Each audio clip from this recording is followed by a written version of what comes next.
You and I have a lot in common. We're human beings, and we live in the 21st century, and we are busier than we've ever been before. And not only are we busy, but we're constantly looking for ways to get less busy. We're looking for ways to slow down, move a little less frantically through our everyday life. And so we go on Instagram and TikTok and Pinterest and all the other places on the internet where someone will give us, just do this, just do that, introduce these few concepts into your life, and magically you will slow down, you'll feel better about your life, and you've maybe tried a few of those and been disappointed, been a little frustrated by the results. So what I want to do today is introduce you to a brand new concept that I found when I was looking on Instagram and Pinterest and Googling ways to slow down, and it comes from the University of Michigan. Michigan did a study on how do people's brains actually begin to relax, and it was a surprise to them, and it is to me, that it's not about thinking less, it's not about having less going on, it's actually about thinking and focusing on something different. It's about giving your brain an anchor to focus on and work through instead of just swimming through all of the craziness that makes up our day.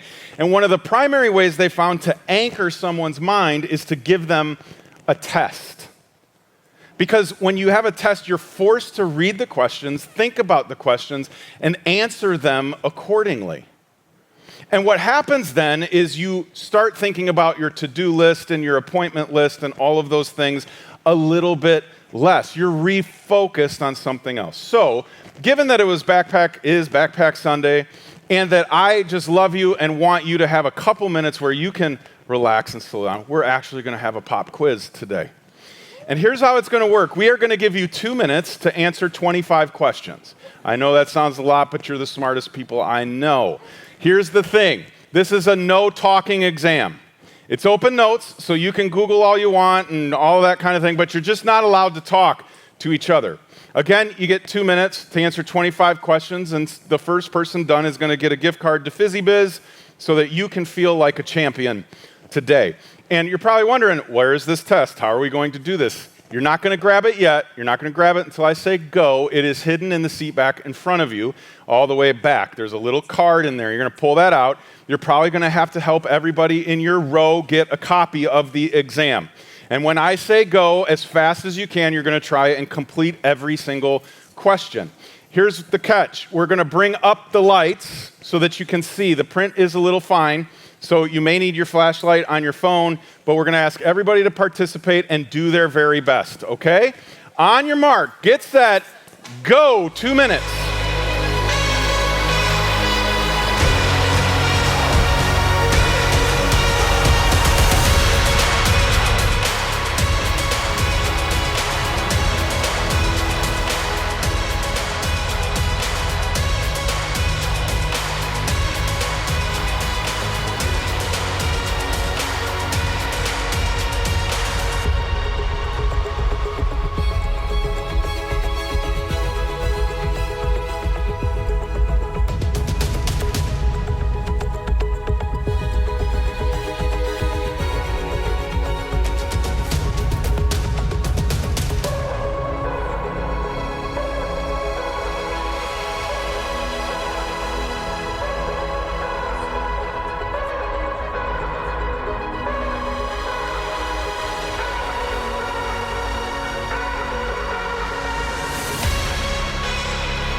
Ten seconds.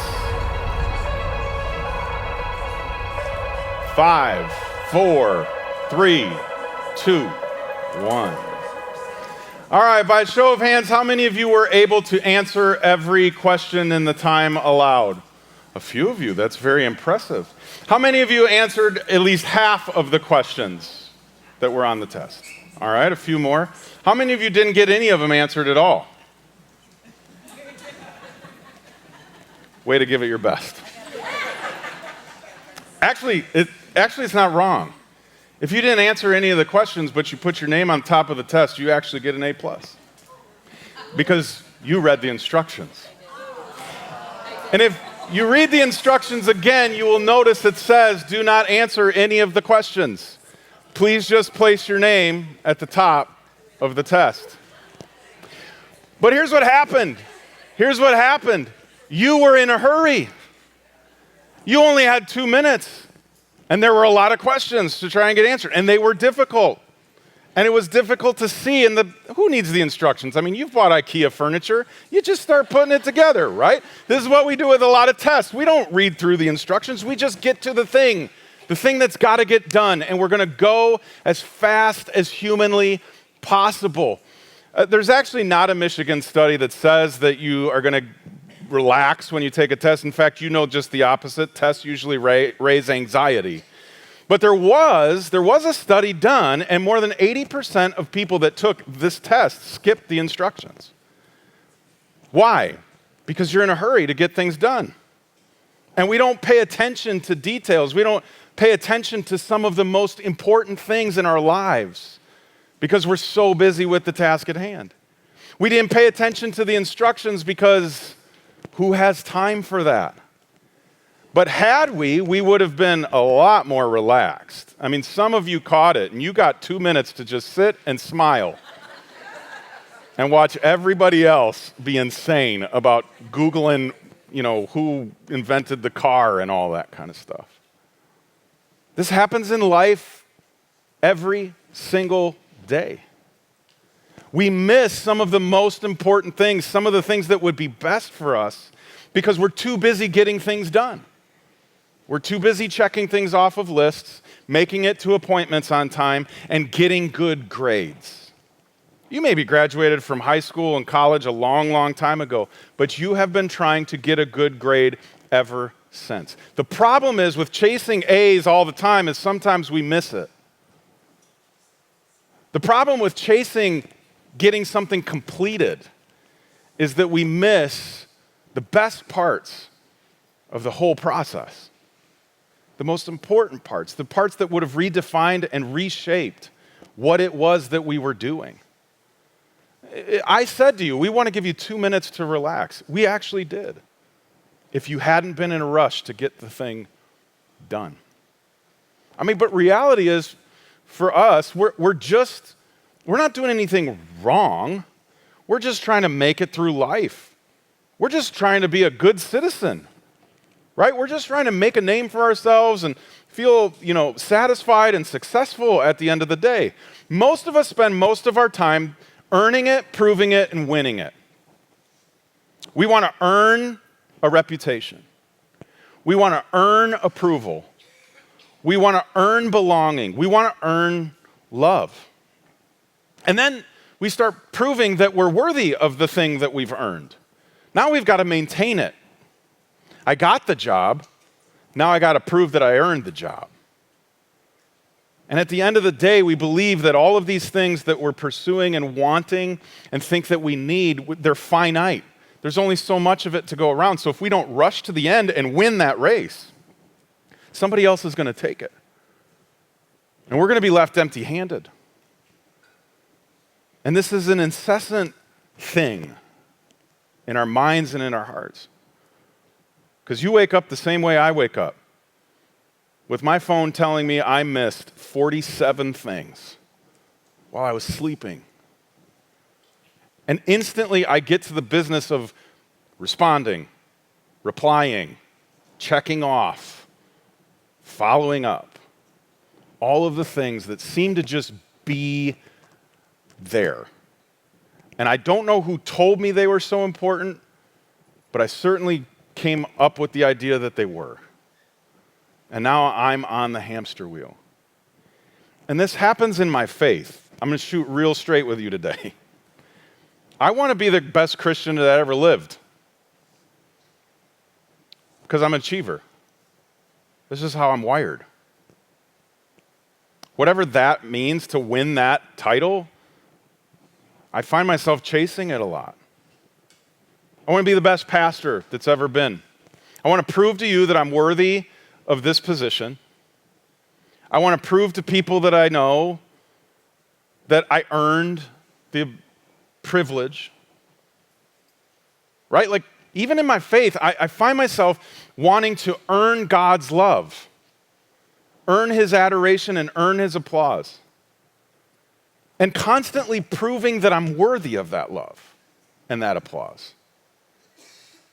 And somehow, some way, I started to believe that there's only so much of his love to go around.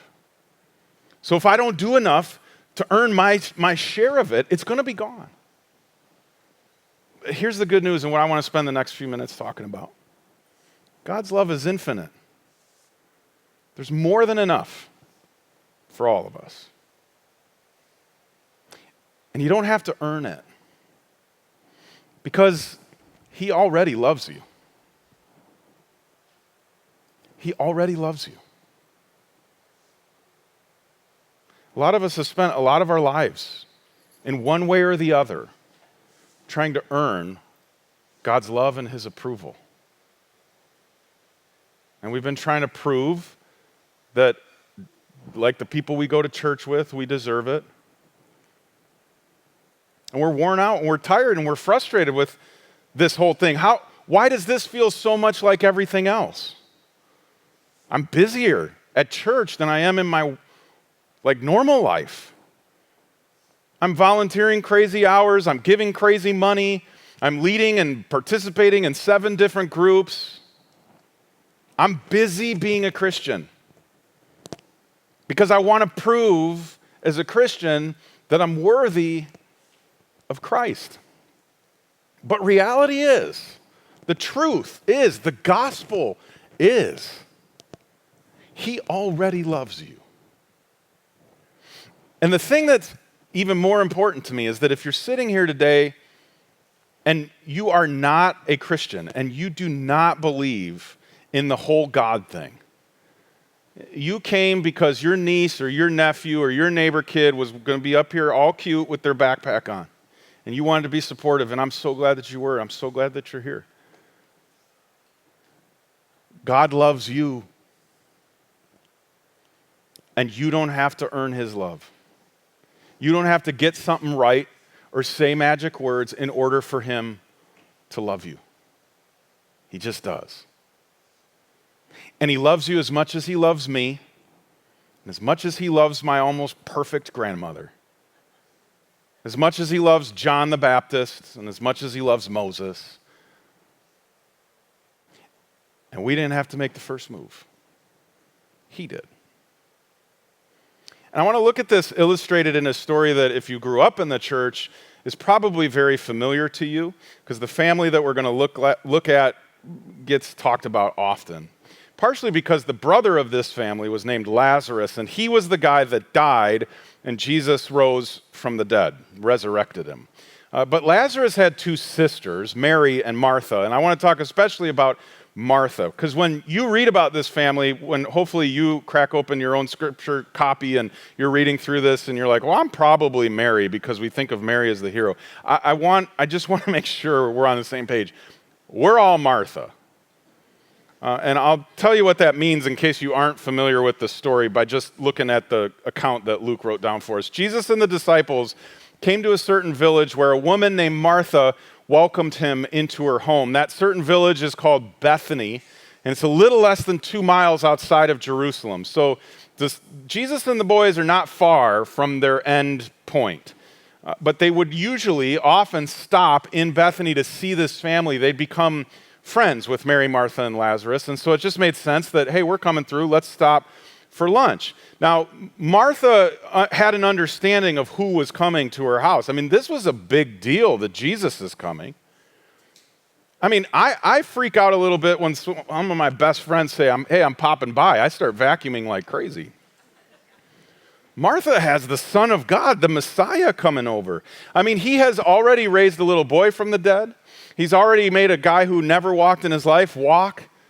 He calmed a storm with the wave of a hand. He fed 20,000 plus people with a few loaves of bread and a couple fish. I mean, he's got a mob following him around. This is Jesus, the rabbi from Nazareth. People are saying he's it. He's God himself. You better believe Martha was just scrubbing and ordering and reordering and doing all the things to make it perfect. It reminds me of when I was a kid.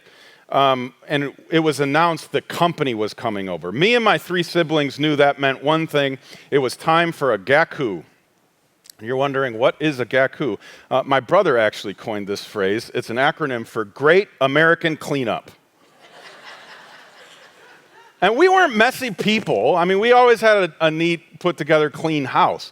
But when it was said, family or company is coming over, we knew what that meant. Everybody gets a vacuum, everybody gets a duster, everybody gets a mop. We got work to do. And it lasted about an entire day. That's why it was this just big thing. Because we didn't want anybody to be, thinking we weren't put together people. In fact, I remember, you can ask my brother about this. We used to have gakus before we'd go on vacation. And we used to razz my mom. What are you afraid? Somebody's going to break in here and be judgy about the dust on the coffee table? But at the end of the day, that's kind of what it was, right? Our big cleanups were less about the person coming over and more about what we wanted their perception of us to be. Have you ever thought about that? Some of the reasons you do what you do are not for other people. At the end of the day, it's for you and you wanting to control what other people think of you. The only reason I'm saying that is because that's me. That's how I am too. Certainly how Martha was. You're going to see that play out. I mean, Martha, on the surface, it looks like she's preparing a great feast and made a very clean home for Jesus to come over to. But as things unwind here, you start to realize, oh no, Martha just wanted to impress Jesus. This is why I say that. Listen to what happens next. Her sister, Mary, sat at the Lord's feet, listening to what he taught. But Martha was distracted by the big dinner she was preparing. Now, there's a couple of things you need to know about the context in which this is happening. Number one, hospitality was a big deal. One of the ways that you would prove that you were godly was that you were hospitable. You would have people into your home, you would feed them, they would be comfortable, you'd build a relationship with them. What was yours was theirs. That was one of the biggest ways of showing that you love God. So this is just written into the culture at the time. You didn't turn people away. And on top of it, Martha is a woman.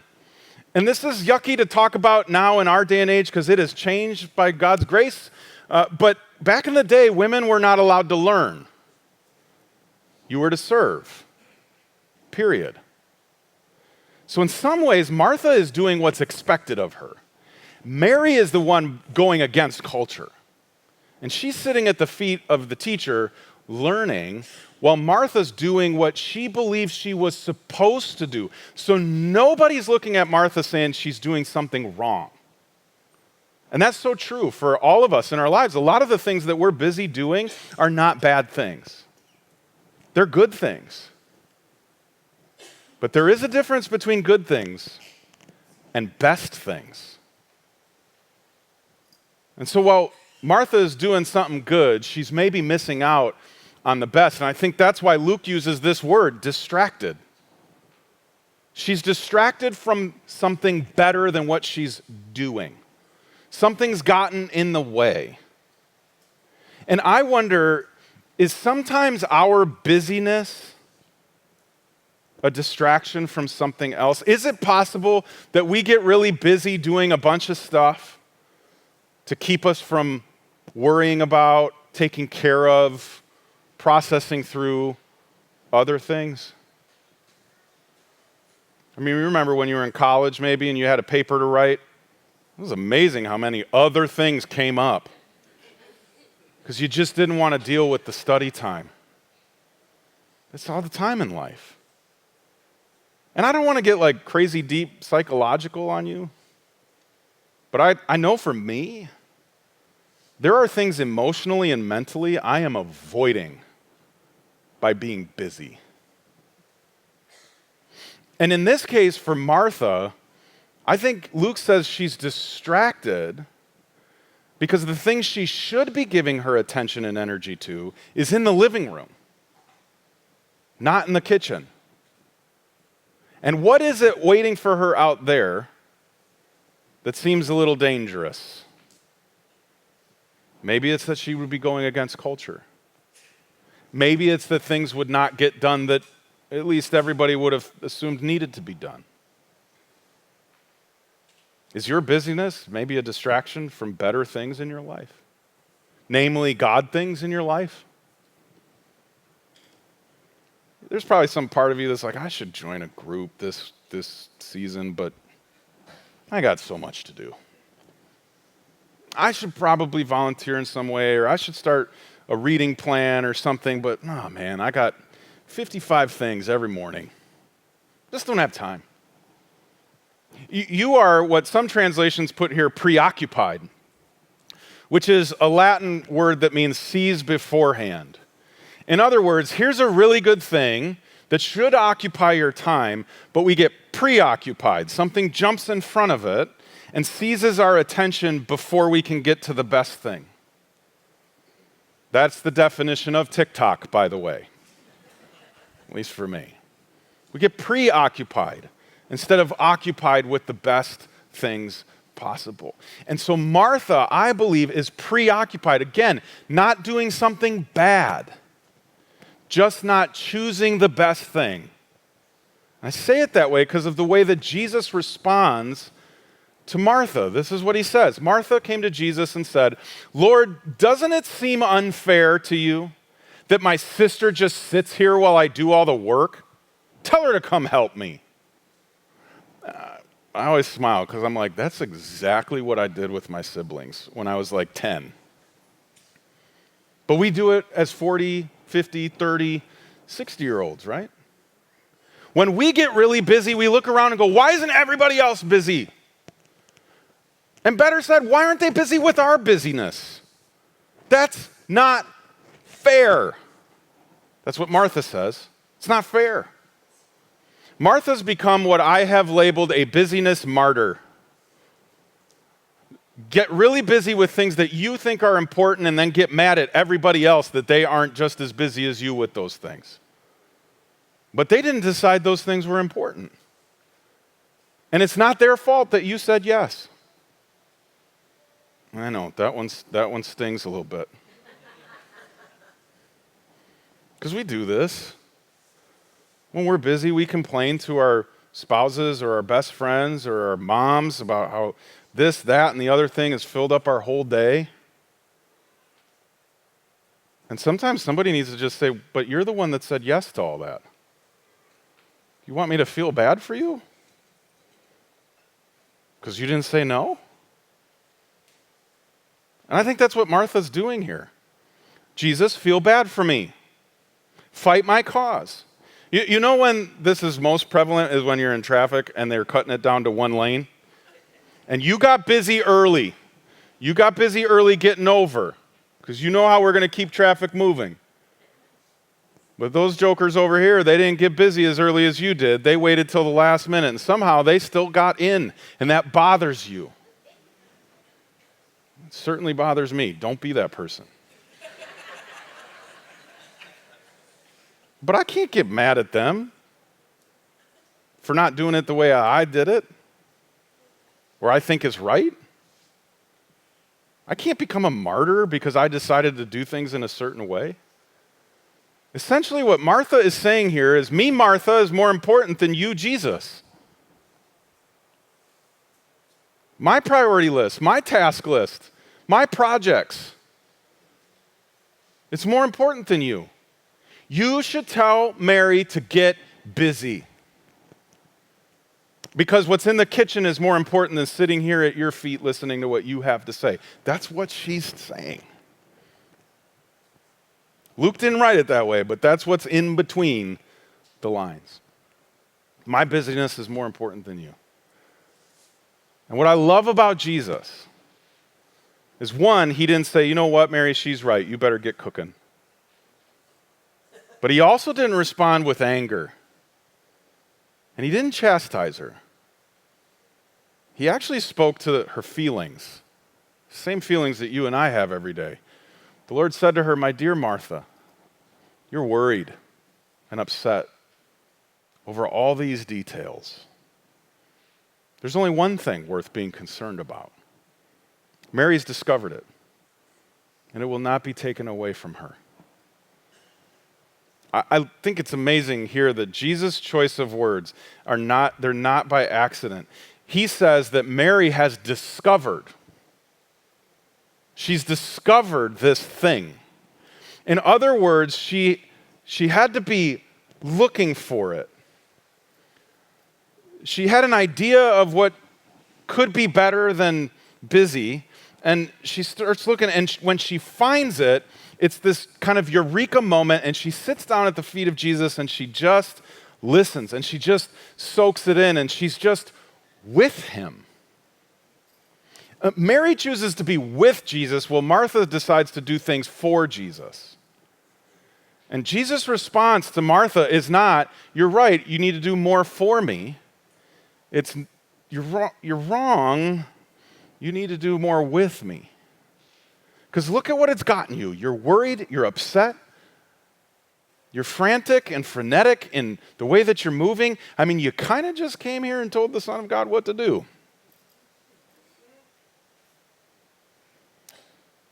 Is it possible that you and I need to make a decision? Because Mary chose.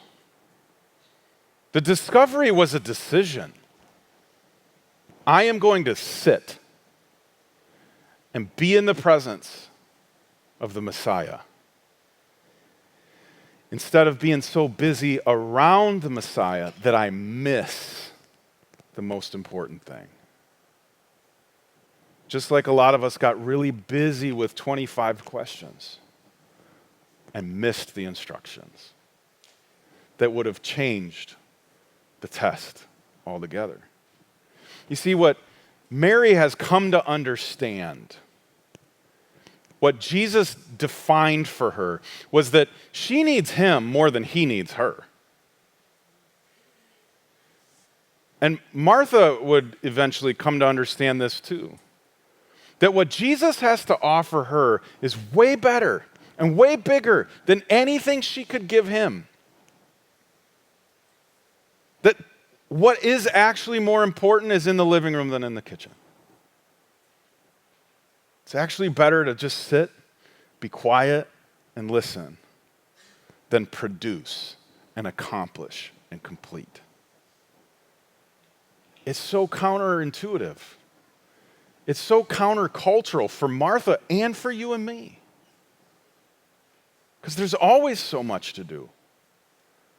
And sitting still and spending any amount of time in prayer or reflection or just being with God feels irresponsible. Can sometimes feel like a waste. Make no mistake, we did that to ourselves. Because what Jesus doesn't say to Martha is, well, you're wrong. You're doing it all wrong. What's the matter with you? He meets her where she's at and says, I see the worry on your face. I can feel the anxiety around you.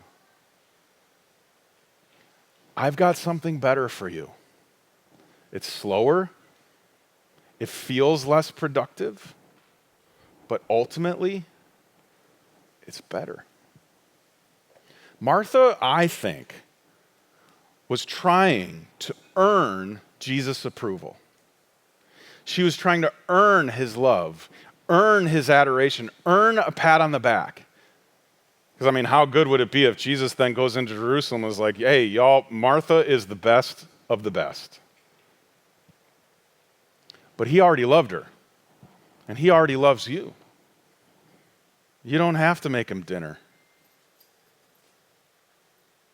You don't have to earn it. You don't have to prove it. You don't have to win it. It's already there. Getting that changes the test. It changes your Monday and your Tuesday and all your days. Because I'm convinced, while we may not name it this or call it this, we're all trying to earn love. Some of us, it's our parents. Some of us, it's our coworkers or our boss. Underneath all of it is this sense that we've got to prove to God we're worthy of him. So the place I'm going to encourage you to start is with a really tricky question. What if all our hurry and haste is an effort to earn love and adoration? And if at the end of the day you're going, not true for me, that's okay. I think it's a good exercise. I think it's a good process to go, is that what I'm after? Is that what I'm doing? Trying to earn more, save more, get a raise,